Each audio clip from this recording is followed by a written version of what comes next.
Cuando el EZLN le declaró la guerra al Estado mexicano en enero de 1994, alumnos y profesores de la Facultad de Filosofía y Letras de la UNAM nos reunimos en salones vacíos a los que bautizamos con nombres rebeldes como el Cachumbambé o el Che Guevara, para organizar el apoyo del que no teníamos ninguna duda era un movimiento legítimo.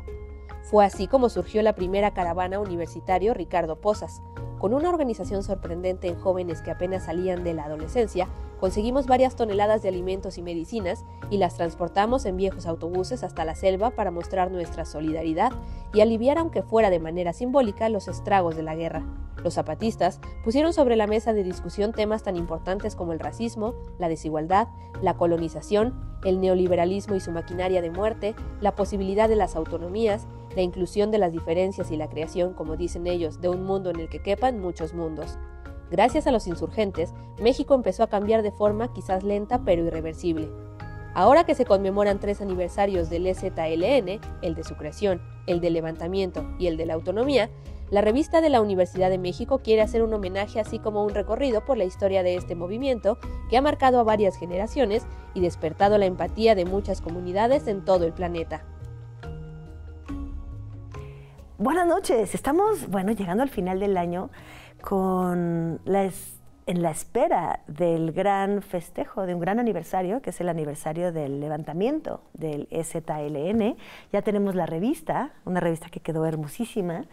Y bueno, qué más motivo de celebración que tener a nuestro invitado de hoy. Hoy está con nosotros el doctor Carlos Ríos Gordillo, lo voy a presentar. Es el historiador por la Facultad de Ciencias Sociales de la Universidad Autónoma de Chiapas. Sí, ya oyeron, él es de allá. Esto es en San Cristóbal de las Casas. Es maestro y doctor en Historia por la Universidad Autónoma Metropolitana, en la Unidad de Iztapalapa, y ahora está adscrito al Departamento de Sociología en la UAM Azcapotzalco. Y vienes desde la vecina ciudad de Azcapotzalco. Muchas gracias por venir. Muchas gracias a ti por la invitación. Es un placer. ¿No has sentido que cada vez están más lejos las ciudades dentro de las ciudades? Ya son otra vez ciudades lejanas. Son micromundos. Ya son otras ciudades lejanas. Un momento pensamos que era toda una ciudad y ya para circular de una a otra es horas. Por supuesto, es un salto cuántico venir desde Azcapotzalco hasta CEU, pero luego con mucho gusto. Muy bienvenido.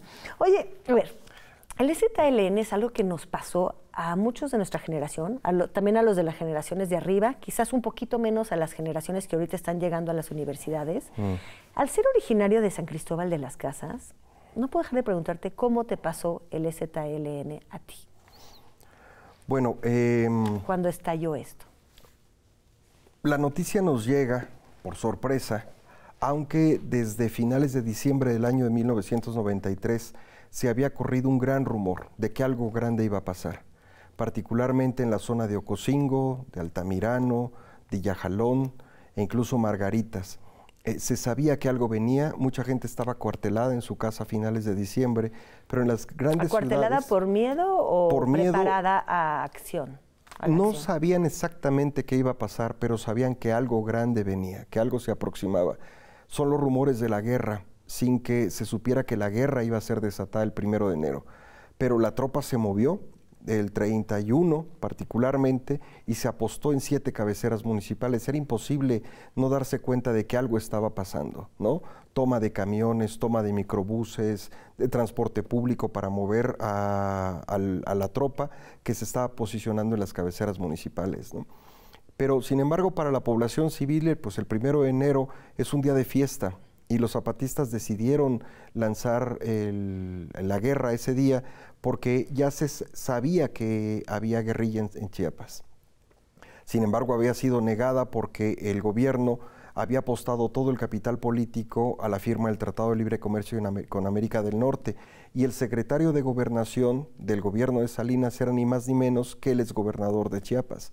Él decía que no había guerrilla, que todo estaba tranquilo, y por tanto cuando toman los zapatistas San Cristóbal de las Casas, las pintas en el Palacio Municipal, que hoy es un simple museo, decían no, que no había guerrilla, aquí estamos, basta, contra el TLC, etcétera, ¿no? Entonces, de pronto el pueblo, tranquilo, apacible, jovial, se convierte en una ciudad-mundo. San Cristóbal entra de lleno a la historia universal y nuestra vida cambia totalmente. De pronto el parque de la ciudad del centro se convierte en un inmenso set de televisión como esto, pero en todos lados. Había camiones con antenas parabólicas, que en ese momento eran gigantescas, y estaban las transmisiones en todos lados de los noticieros, por supuesto nacionales, pero también internacionales.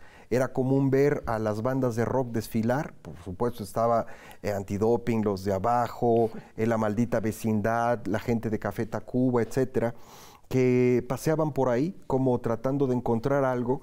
Y en algún momento yo recuerdo haber encontrado en la misma esquina a Poniatowska con Monsiváis, con Fuentes y Saramago. ¿Y los reconocías? ¿Qué edad tenías tú? Yo estaba en la secundaria, tendría 15 años en enero del 94, pero por mi padre yo había tenido una formación muy politizada y de izquierda. Entonces yo había leído La Jornada de chico, la revista Proceso, había crecido leyendo novelas de literatura particularmente, pero fue como el subsuelo el que se mueve y de repente el ya basta nos toca a nosotros. San Cristóbal Jovel, como se lee también en los últimos comunicados, es una ciudad que es un enclave militar, así surge la ciudad, y era para contener las rebeliones indígenas de los Altos de Chiapas. Entonces había mala conciencia, una mala conciencia producida por un racismo hipócrita y miserable, cuya riqueza de la ciudad había emanado precisamente de la explotación de los pueblos indígenas de los Altos de Chiapas, aunque no necesariamente de ahí, ¿no? Para nosotros fue algo impresionante ver el levantamiento armado. Es la primera guerra que vive la gente de mi generación, la del narco, digamos, fue la segunda, y entonces todo cambió. Primero nos recluimos, nos confinamos, como si fuese la época de la pandemia, porque de los 12 días que el gobierno federal reconoce como el periodo de la guerra, realmente los combates se suscitaron hasta el 23. De enero. Nosotros recordamos también los bombardeos de la Fuerza Aérea en la zona periférica de San Cristóbal y cómo sonaban esas bombas cuando caían. Y luego de que viene el alto al fuego, que la sociedad civil llena el Zócalo, que exige el alto al fuego al gobierno de Salinas, los niños y niñas de la época regresamos a las escuelas. Y solamente para encontrarnos con los diálogos de la catedral y lo que fue en ese momento nuestro certificado de la vida adulta, nuestro acta de nacimiento como generación política, el de qué nos van a perdonar, quién puede pedir perdón y quién puede otorgarlo. Era como, junto con la primera declaración de la Selva Lacandona, un acta de nacimiento de una nueva generación que no había sufrido, digamos, la cruda de la caída del muro de Berlín, de la muerte de Marx, de la posmodernidad, sino que nosotros vivíamos una revolución que había salido desde abajo y que se nos presentaba cara a cara. Entonces, en ese momento había que decidir de qué lado queríamos estar. ¿Y en las escuelas se les habló, dices, retornamos a las escuelas, en las escuelas se les habló de esto? ¿Hubo de alguna manera el magisterio estaba listo para hablar de esto con los chavos? Claro que no estaba listo y recuerdo que había mucho miedo, mucha zozobra, pero nosotros regresamos quizás a finales de enero a las escuelas. Para el gobierno siempre es muy importante que todo el mundo regrese a clases, haya pasado un sismo, haya pasado una pandemia, todo el mundo tiene que regresar. Pero yo recuerdo que mis maestros no sabían exactamente lo que estaba pasando, pero decía que teníamos que cuidarnos, regresar a la casa de inmediato y encerrarnos, pero nosotros hacíamos exactamente lo contrario. Yo estudiaba la secundaria en una escuela que estaba muy cerca del Parque Central, como a 3 o 4 cuadras. Entonces, para regresar a casa teníamos que pasar necesariamente por el parque. Y todo se había transformado porque para febrero empiezan los diálogos de la catedral.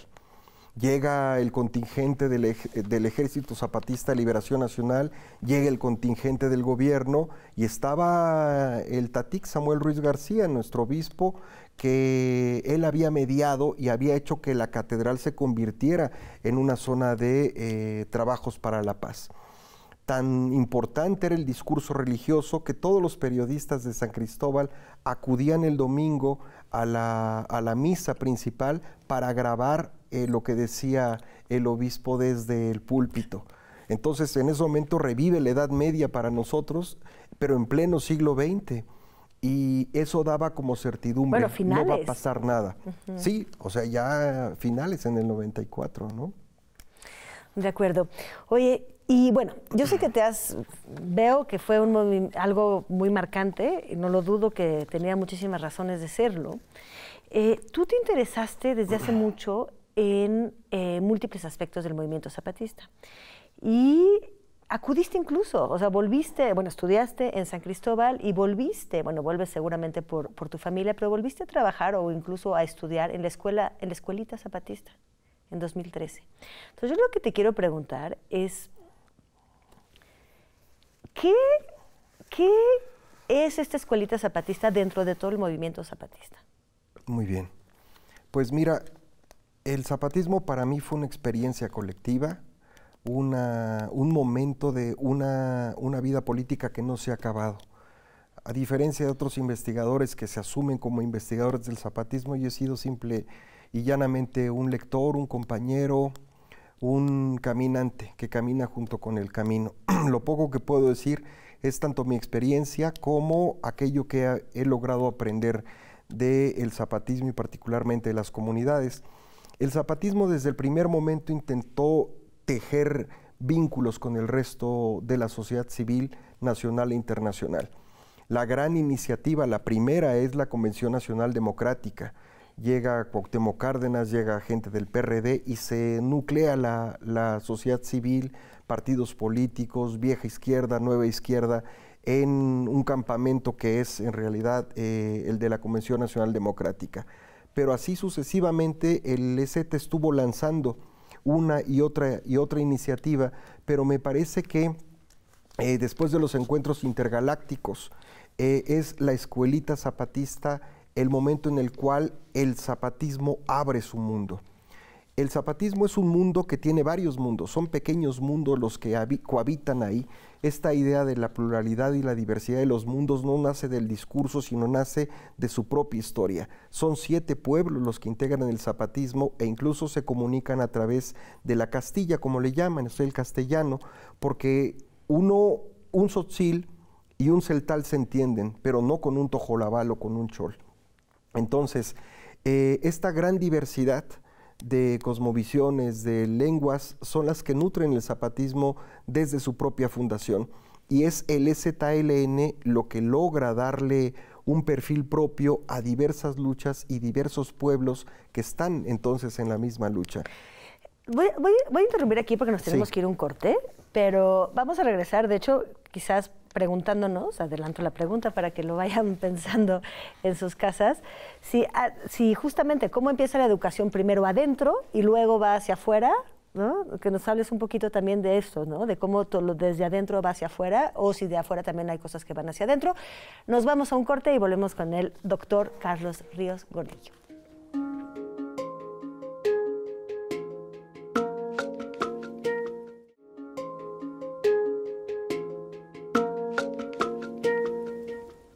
Estamos de vuelta con nuestro historiador Carlos Ríos Gordillo. Queremos hablar justamente de un poco quizás las enseñanzas, las pedagogías del EZLN y pues de la educación y de la experiencia que fue esta escuelita zapatista de 2013. Contabas que el movimiento zapatista es algo que reúne a siete mundos, ¿no? O sea, sabemos mucho que el zapatismo dice queremos un mundo donde quepan muchos mundos, ¿no? Que empieza desde la pluralidad. Yo te había preguntado en qué contexto o cómo, en qué surge la escuela zapatista, ¿no? Pero me imagino que antes de la escuela zapatista también hubo una educación, antes de que salieran a convocar a personas a que vinieran a la escuela zapatista, hubo una educación previa de todas las personas que pertenecen a estos municipios por el zapatismo mismo. Claro, una de las cosas que nosotros hemos ido viendo del zapatismo es una extraordinaria organización. Hay promotoras de salud, hierberas, parteras, hueseras, pero también hay promotores y promotoras de educación que se mueven internamente en lo que son los caracoles, pero que lo que eran hasta hace un poco los municipios rebeldes autónomos zapatistas. Parten de una lección, y es una lección de la historia. ¿Por qué el movimiento de Zapata fue derrotado una vez que cae el caudillo? ¿Por qué el movimiento, digamos, de Villa fue derrotado una vez que matan a Villa? ¿Por qué? Porque no se habían preparado los pueblos. Porque nadie puede sobrevivir solamente a costa de un caudillo. Y eso es lo que nosotros tenemos en México en la vida política, particularmente ahora, después de esta elección. ¿La 4T seguirá funcionando sin López Obrador, tal y como lo han hecho, ¿no? Los zapatistas se han preparado más allá del culto de lo político personalizado en un individuo. Lo que los medios de comunicación han hecho durante estos años es crear la figura del subcomandante Marcos como el mestizo todopoderoso que dice a miles de indígenas analfabetas que no saben dirigir su propia vida lo que tienen que hacer. Y en realidad lo que nosotros encontramos es una praxis política que atraviesa varias generaciones de hombres y de mujeres, que atraviesa por las cuestiones de género. Y son ellos, ellas las que han decidido tomar en sus propias manos el control de su destino y satisfacer problemas añejos de las comunidades. Cuando uno ve la primera declaración de la Selva Lacandón hay una serie de exigencias, pero estas exigencias eran resueltas por los propios zapatistas desde antes de 1994.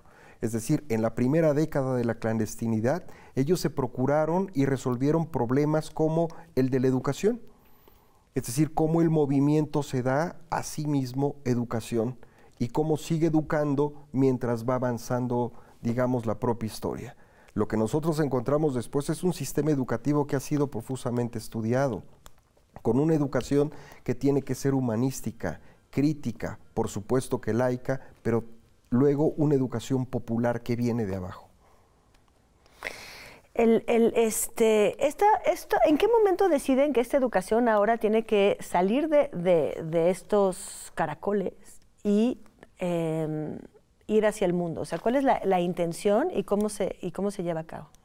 Yo creo que el zapatismo parte de una absoluta generosidad, de mostrar su propia riqueza e incluso de alojar a miles de visitantes que llegan de casi 50 países distintos del mundo, que es el promedio entre 40 y 45 países distintos del mundo los que se van presentando en cada una de las iniciativas que da el zapatismo. ¿Cómo, te interrumpo aquí, cómo me llama muchísimo la atención la noción de generosidad? Porque en cierto modo se opone, y me gustaría saber en qué, a la idea de evangelizar, ¿no? Conquistar, difundir las ideas para transformar a las gentes a que sean como uno mismo. ¿Por qué sería diferente esta propuesta? Yo creo que a diferencia de una escuela de formación política o de formación de cuadros, el zapatismo a través de la escuelita es una antiescuela de formación. ¿Me explico? Porque el primer nivel de la escuelita era la libertad según los zapatistas. ¿Cómo nosotras y nosotros, decían ellos, pudimos conquistar esto que se llama libertad? ¿Y qué hacen ustedes por tener la suya?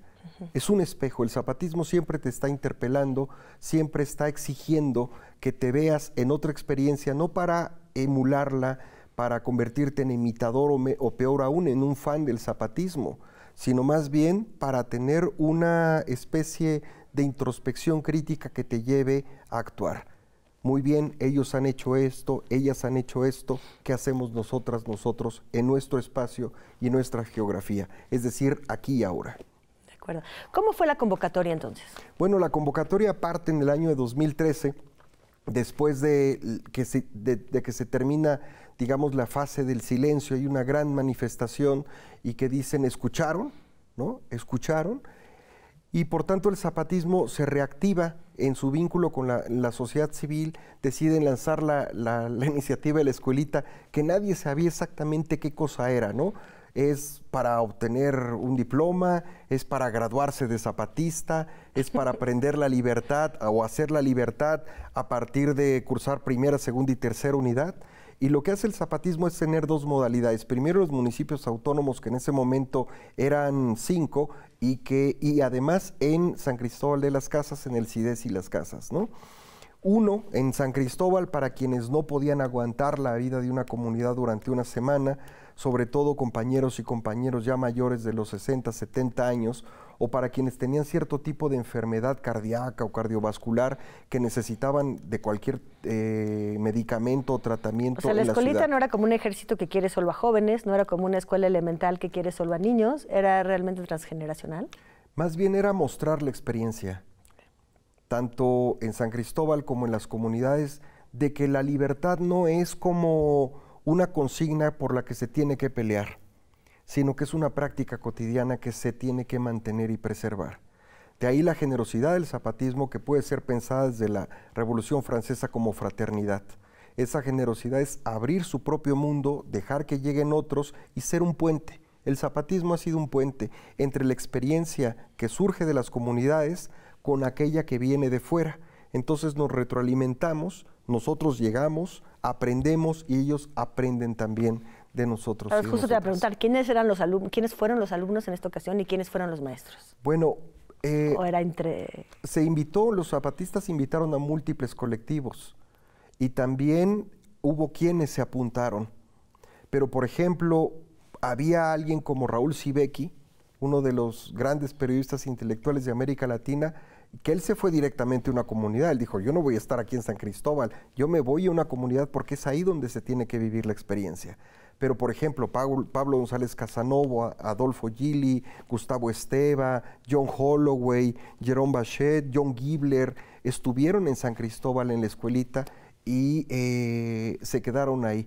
Pero era una decisión, digamos, la que lleva a mantenerse en uno u otro lugar. Por tanto, la experiencia es diferente. ¿Quiénes son los alumnos? Yo te puedo decir que vi a muchos intelectuales de izquierda tomando clases. Es la idea de que el intelectual debe de seguir aprendiendo y que el educador debe de ser educado. Pero también habían compañeras que venían de, por ejemplo, el movimiento de trabajadoras sexuales de la Merced, o bien trabajadores que venían en rebelión contra las altas tarifas de luz. Fue un crisol de movimientos el que se encontró, pero como en la izquierda a veces somos muy buena ondita y nos gusta mucho la pijamada y la kermés, necesitábamos disciplina. Y es ahí donde entran las figuras de los maestros que teníamos cada una y cada uno de nosotros, hombre con hombre, mujer con mujer, para evitar problemas, ¿no? ¿Sí? Okay. Así fue. Yo tuve un maestro que venía de la realidad, un maestro llamado Mateo. Bueno, la realidad no tienes que explicar qué es, porque podemos decir que nosotros también estamos en la realidad, quién sabe en cuál exactamente, claro. Pero ¿a qué te refieres? La realidad es un municipio, Oventic, la realidad, por ejemplo, son los primeros municipios, como Morelia, por ejemplo, que está allá en la selva, son, no municipios, sino son caracoles. El caracol es la forma de organización territorial, que también es administrativa, donde se procura la justicia, se procura la educación, se procura la salud, y es ahí de donde surgen la otra salud, la otra educación, la otra política, la otra economía.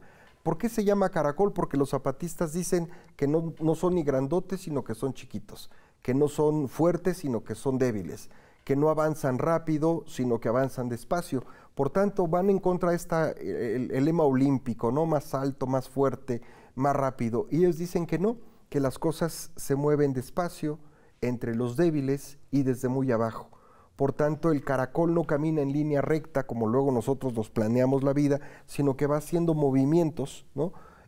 A veces sin aparente ritmo o dirección, pero el caracol incluso ha sido el movimiento de esta campaña que hacen los zapatistas, que es la Marcha del Color de la Tierra. Cuando uno ve el trazo geográfico por donde se mueve la Marcha del Color de la Tierra, va viendo que es el movimiento de un caracol. Recuérdanos qué es. ¿Sabes qué? La buena noticia que les tengo a todos es que este programa es doble y vamos a poder continuar después de un corte con la segunda parte de este programa. Pero bueno, ya que nos metiste en la Marcha de la Tierra, cuéntanos rápidamente de cuál era el objetivo y cuándo fue la Marcha de la Tierra. Y luego cortamos. La Marcha del Color de la Tierra inicia simbólicamente el 24 de febrero del año 2001. Era el momento en el cual el zapatismo sale de manera mayúscula hacia el país y se va moviendo por todos lados, y la gente no conocía a los zapatistas y fue un boom extraordinario.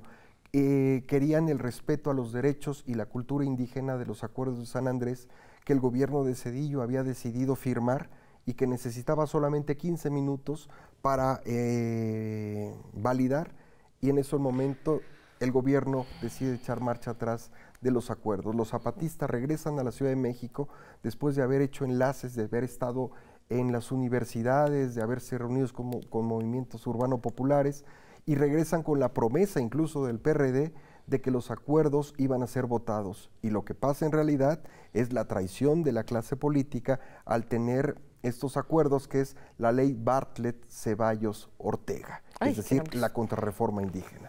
Horrible. Vámonos al corte, y entonces, ¿cuál corte? Vámonos al final de este programa, pero Gracias. no se preocupen, habrá una segunda parte en la próxima semana en TV UNAM, y por supuesto pueden ver el repositorio en YouTube cuando acabemos con esta serie de programas. Pues muchas gracias a todos. Ya al ratito vamos a hablar también de estos bellísimos libros de texto de la Escuelita Zapatista. Así que los vemos la próxima semana. Gracias por esta primera parte. Gracias a ti, Yael, muy amable.